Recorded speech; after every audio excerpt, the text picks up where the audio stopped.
What's up, What the Vet fam? We're back for another episode. This one we are talking about am I the asshole, right, in vet med. So we're talking about emotional detachment versus caring, that line that you ride there. What causes you to emotionally detach, what benefits there are for you to emotionally detach. And when we're saying we, again, emotionally detach, that we don't care, it's just basically a defense mechanism and a way for us to protect ourselves. So I've been and am currently in that situation right now. So I can speak to that. Joyce, I know you've been there. So if you want to take it away and how you felt and dealt with those situations. So I come from more of a different side of things when it comes to emotional detachment versus caring, right?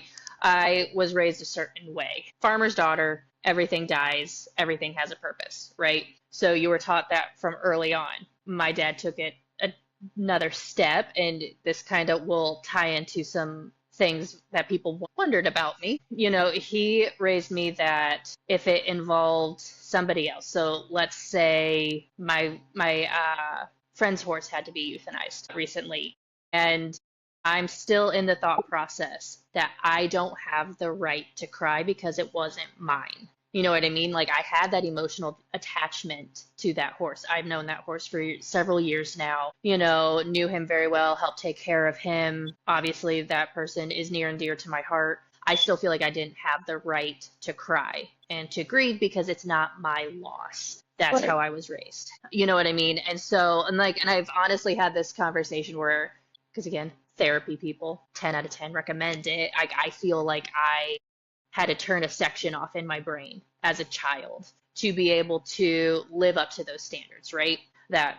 parents place upon you. So when it came to clients' animals, mind you, I was in specialty medicine, so you don't always get that attachment that you do in GP where you see them from start to finish. And I say from puppyhood to their end of life stage, right? And because you have that attachment, but there's been animals that we have seen and treated throughout years that you grew very close to everyone, and I still to this day can tell you that I think there was only one animal I cried over that I couldn't stomp down the feelings, right? And I say stomp down because that was a running joke amongst the internal medicine staff, because me and Martin said it all the time. They're like, oh, feelings are getting high, stomp them down, and so I was very good at emotionally detaching myself from there. That didn't mean that I didn't care about your pet or care about the pets that I was treating. It's just because of how I was raised, I didn't feel like I had the right to grieve with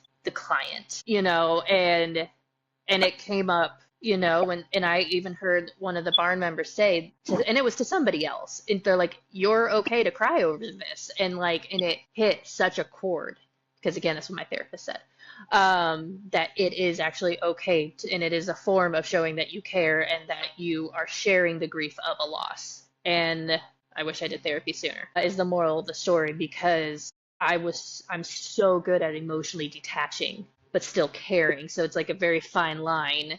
And it goes not just from grieving a pet's loss, it goes to finances, it goes to, talking about difficult disease processes going on in their pets. Like you have to, it is such a line of emotionally detaching so you're not feeling everything, but then also not caring too much and paying for services. I've had staff members pay for cremation costs for pets and things like that because they cared too much. I've never been in that side where I've done things like that, and I don't fault them for being on that side for feeling that they had to do that for someone. Yeah, so I struggle with detaching too much, but that's also a defense mechanism.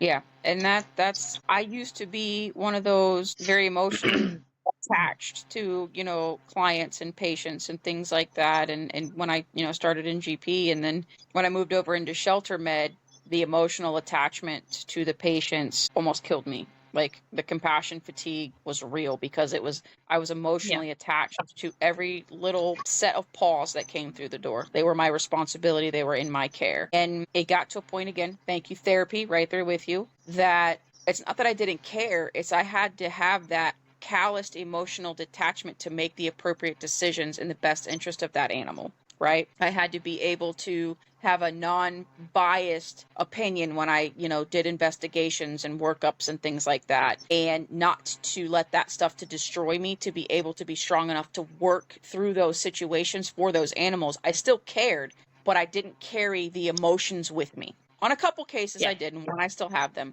but that I didn't turn off the caring part.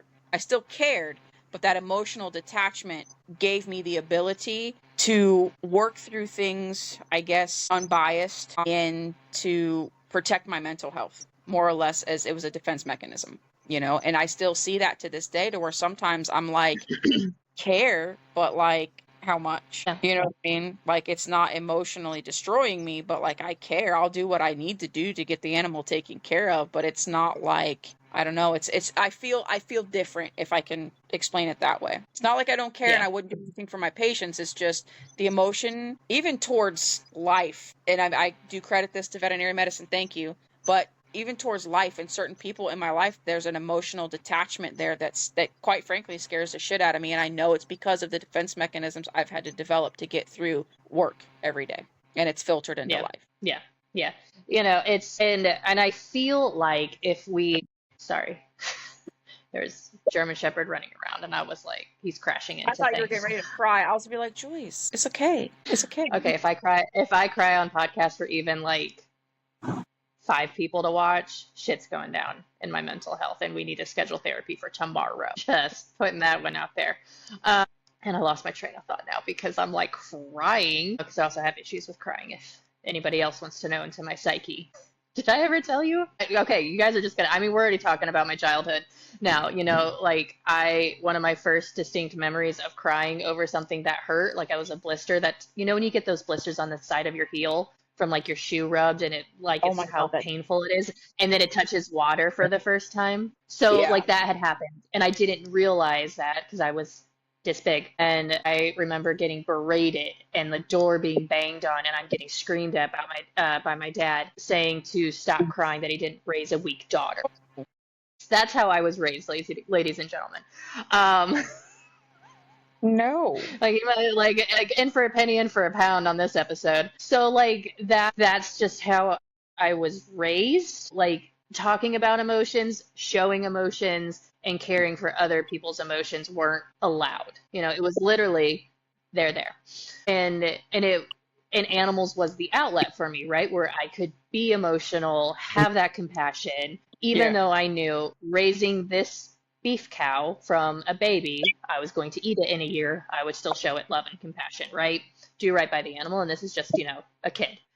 That's a different discussion for another day on that one, Amber. Don't worry. I've been there.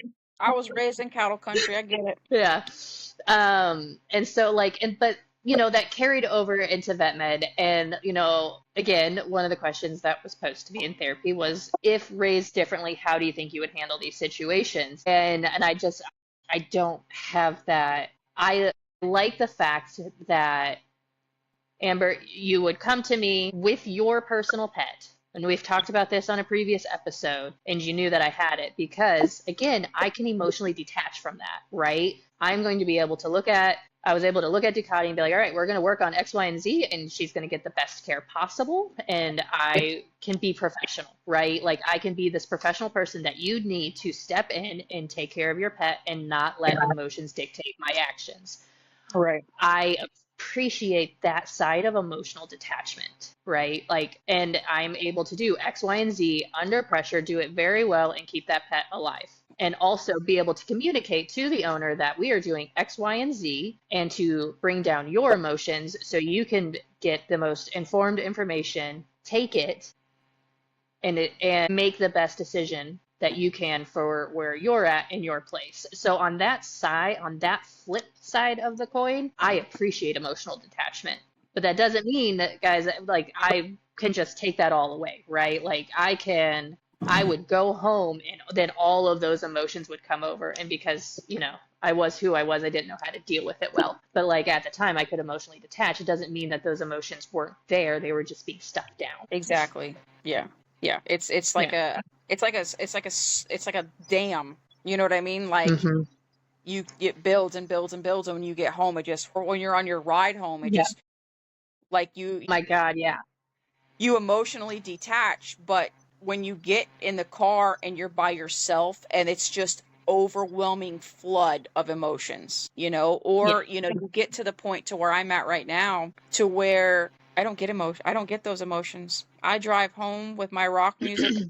I'm scared because it doesn't get me anymore, Joyce. Euthanasia Yeah. bothers me still, Granted, we don't do healthy pet euthanasia, but if it's a sick pet that you've been working with for a long time, or one that you've known since it was a puppy, like, that still never leaves you, and if it does, you need to find another fucking career. But it's still like I'm getting scared because of how much of an emotional detachment that's occurring. And there's no flood of emotions when I get in the car. There's no flood of emotions when I get home. I'm just like, it was a Well, I think day. that's more than emotional. I think that's more than emotional detachment. That's something else that we can touch on later. Yeah. So, That's a different psychosis going on. yeah. But no, I do get the detachment part, to where you have to literally, it's like being outside your body. Like, you have to be like, no, I have to turn this off because I have to get through this right now. I don't have time, effort, or energy for emotions right now. I have to make sure this gets done, and this gets done to the best of my abilities. And I cannot let my mind alter what it is I'm doing. Overpower. Yeah. Yeah. Yeah. And it's not, and I feel like to the newbies coming into the field, right? And we can do it from when we stepped into the field. We didn't have that. You know what I mean? Like they don't tell us in school or when you walk into the vet clinic, you're going to have to learn this skill set. And this Yep. skill set is going to include being able to turn off one side of your brain to be able to handle X, Y, and Z. So it is a learned thing on the job that I feel like the majority of us vet techs learned. And Yep. and I'm not saying it's necessarily a good thing because some of us do it too much too deep. It's and I put myself into that category of the too much too deep, but as we all learned, I have my own set of issues. Don't we all? But don't we all? So this is more of a riding that fine line, but still being able to get those emotions out that we stomp down. Yep. Yep. And do that through several ways, and I think sometimes, like, our body's going to get it out one way or another. It just depends on how, is it going to be the outburst that you're going to have over something so minor, like, oh, Amber, I'm so sorry I bumped into you, and you're like, what the fuck? Ah! Yeah. Or, is it going to come out as rage? Is it going to come out that you're crying in a corner over literally your cup being pushed over? Is it going to be the animal that's dead on the side of the road and now you're going to be crying for 3 hours? What is your subconscious / anxiety of keeping everything so wrapped up is going to make that outlet, that dam break, right? And it's going to break. It's going to break. It will And break.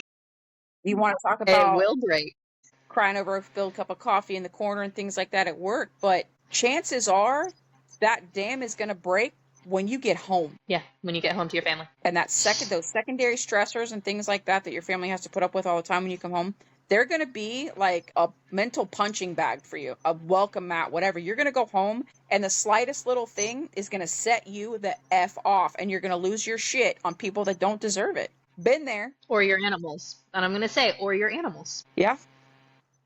Like, why did Fluffy do X, Y, and Z, you piece of shit dog, I can't believe this, and you're screaming at them.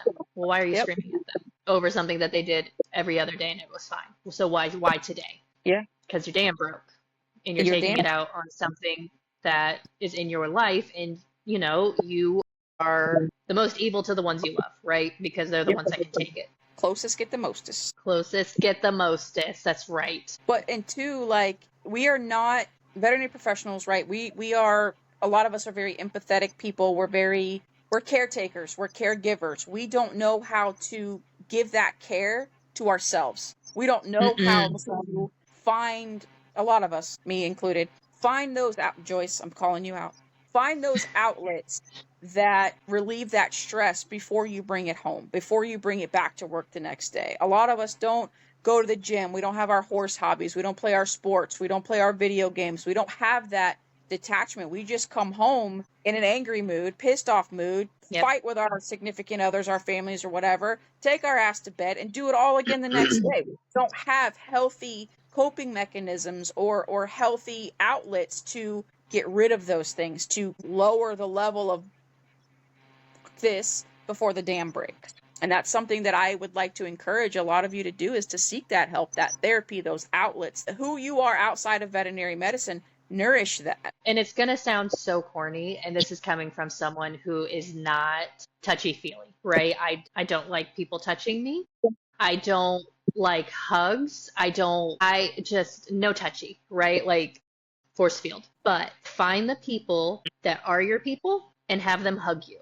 And I'm Yeah. not talking, oh, like, no, like that hug where it's an actual hug. And it's so stupid, but I can't tell you how, and this is coming from someone that doesn't like hugs, who doesn't like Y'all, I'm her better eyes about get, it. you touch Joyce, her eyes get like this big. It's like it's bad.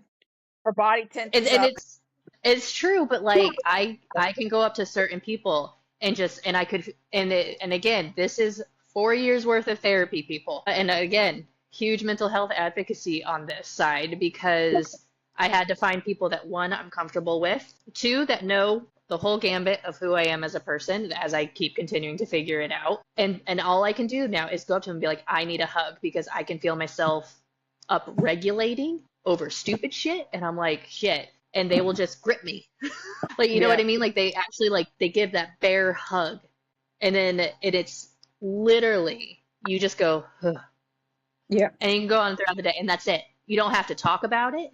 It has to be, it's a release, and it's Yeah. so stupid, and I don't like it, but it works. It does. But for me, it only works with certain people that have certain energies. Well, and that's the thing, like, those are your people, right? And and it's a line on in it. I mean, everybody, like, now I just like accept hugs, because like I have gotten a lot of friends that are very touchy-feely, that like to give hugs, that are very much like arm around you and things like that, and they know who I am as a person. That's, don't touch me, but for them that's what they need. And so me being, and I'll just stand there like this, and they're just like, and I'm like, yeah, they're there. But there have been certain people that, like you said, that like I can just be like, I will go up to them and just be like, I need a hug. And they're like, okay, boom. And it's the same, and it's probably the same thing. It's just they have that calmingness that can just take it. You know Yeah. what I mean? Like, you're not adding to their issues. They're able to put the calmness back in. So yeah. And even too, like outside of like hugs and things like that, there are just some people whose presence, just to see them, like, calms me down. Like if I'm Mhm. upregulated, just to see, like, literally just to see them does so much for me without any kind of physical contact whatsoever. You know, I used to get upregulated in my office at the place that shall not be named, and those were my people. Those were my people. So I would get up and I would go do my rounds and go back to the IM area and sit and laugh and joke with them, and that would just be all I needed to be for like Yeah. everything to just calm down. You know what I mean? Yeah. And there's those, yeah, I get those particular people that are your people, for the hugs and whatnot, but some of them, it's just, I just have to be in their presence and I'm okay. So the moral of the story is, be able to find your outlet. Yeah. Not everybody wants to go to the gym. Not everybody, obviously, like you said, has the horse or wants to go outside in 100-degree Florida weather and go for a walk. So you have to figure out for yourself how you can get the dam out without taking it out on other people, places, or things. Exactly. And that goes to, I had this conversation with my boss and this person we're working with, like, to do Reiki. Like, she's bringing Reiki into the clinic for the staff and this, that, and the other, which has helped me a little bit. But she was talking about us having like little bonfires at the end of the week and doing s'mores and bitching about our week. And he lost his ever living shit on us about how toxic that was. Notice I'm laughing. I'm like, that's so cute. Like, literally, for everybody to get together at the end of the week to talk about the emotions that we went through, to talk about the bullshit we went through, to cope with it, to have people who understand you, who are going through the same things, to get it all out, to have somebody to talk to and be able to leave it there and go home. Yeah, exactly. I was going to say, it's cathartic to get it out about Fluffy, about Karen, about this, about that. Have a fucking s'mores, which is delightful and delicious. Be there with the people that you're in the trenches with, and you have those connections, and you can talk about those emotions and about the things that you guys went through that week, and leave it there and go home, and not bring those secondary stressors to your spouse, your parents, your brothers, your sisters, whatever. You leave it there. You know what I mean? Like, you have an outlet. to be able to do those things. It's like group therapy, you know what I mean? But like much cheaper. Much cheaper. And it's bonding with your team at the same time to know that you guys are there for each other and you have them in your corner. You start to build your people. You start to build your tribe through things like that to be able to support you and get through things. And in veterinary medicine, we need that. It's not a competition, guys. When we go to work every day, we're not there to compete with each other. We're on the same fucking page. Cool, you can set an IV catheter better than I can. Gotcha. I'm not in competition with you. I don't give a shit as long as the catheter gets in the patient. And this is coming from someone who thought it was a brag. It is not a brag to be like, yeah, I'm burnout and I'm still going to do all of these shifts. It's not a brag. Leave that at the door. Being burnout. This is someone who thought like, oh yeah, I'm burnout, but I just picked up these shifts. I'm going to do X, Y, and Z. I'm still going to work this. I'm still going to work that. I'm still going to do this. It's not a flex. No, it's a weakness. It's not a flex, guys. So we went on like a little bit of a lane change from emotional detachment, but we got to do better in vet med. That's all. We got to do better. We got to support mental health more. It's got to become more of a topic that's discussed, which I know it's getting there with like not one more vet, not one more vet tech. But can we talk about the practice managers for just a fucking minute? Where's our support group?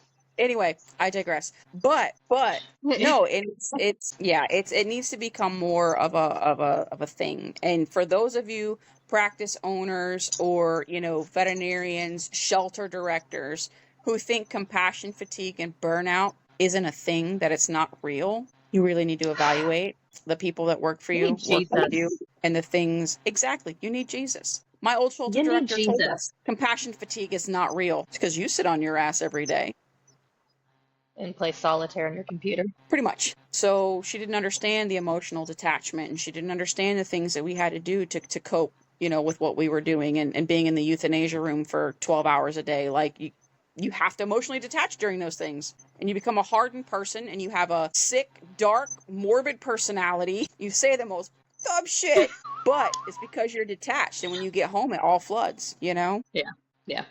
And also, like, how many cases do we think of over the years that was positive, and how many of that do we think of that had a negative outcome? It's a rough balance. Yeah. So find the happy, not the negative side. And I'm currently living in a negative case right now. I can't talk too much about it because I got subpoenaed to testify at the end of the month. But this case has been ongoing for 5 years. It was the last case I investigated before I left Shelter Med. This dog haunts me. I dream of her.